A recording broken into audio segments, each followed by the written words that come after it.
Hi hello ನಮಸ್ತೆ.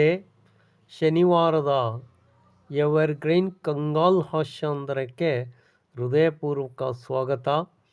ಈ ಶನಿವಾರದ ಹಾಸ್ಯಾಂತರದ ಕಥಾವಸ್ತು ಅಜ್ಜ ಎಂಬುವಂಥ ಒಂದು ಸುಂದರವಾಗಿರ್ತಕ್ಕಂಥ ಕತೆ.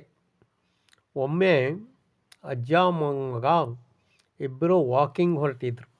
ವಾಕಿಂಗ್ ಹೋಗ್ತಾ ಇದ್ದರು. ವಾಕಿಂಗ್ ಹೋಗುವಾಗ ದೂರದಲ್ಲಿ ಅಜ್ಜಿಗೆ ಅವರು ಶಾಲೆ ಮೇಷ್ಟ್ರು ಎದುರು ಭಾಗದಿಂದ ನಡ್ಕೊಂಡು ಬರೋದು ಕಾಣ್ತು.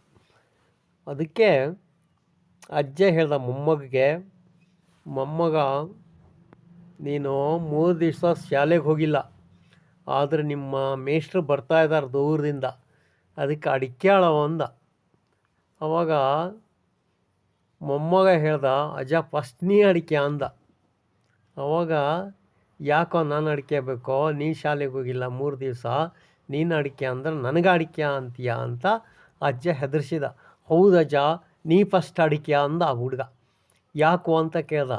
ಏನಿಲ್ಲ ಅಜ್ಜ, 3 ದಿವಸ ನಮ್ಮ ಅಜ್ಜ ಸತ್ತೋಗ್ಬಿಟ್ಟಿದ್ದಾನ, 3 ದಿವಸ ರಜಾ ಕೊಡ್ರಿ ಅಂತ ನಮ್ಮ ಮೇಷ್ಟ್ರ ಹತ್ರ ರಜಾ ಕೇಳ್ಕೊಂಡು ಬಂದಿದ್ದೆ ಅಂದ. ಆವಾಗ ಅಜ್ಜ ಕಂಗಾಲಾದ. ಈ ಕಂಗಾಲ ಹಾಸ್ಯ ಹಂದರವನ್ನು ಕೇಳಿರ್ತಕ್ಕಂಥ ತಮ್ಮೆಲ್ಲರಿಗೂ ಕೂಡ ಹೃದಯಪೂರ್ವಕ ಧನ್ಯವಾದಗಳು. ಮುಂದಿನ ಶನಿವಾರ ಮತ್ತೊಂದು ಹಾಸ್ಯ ಹಂದರದೊಂದಿಗೆ ಬರುತ್ತೇನೆ. ಜೈ ಹಿಂದ್, ಜೈ ಕರ್ನಾಟಕ ಮಾತೆ, ಜೈ ಗುರುದೇವ್.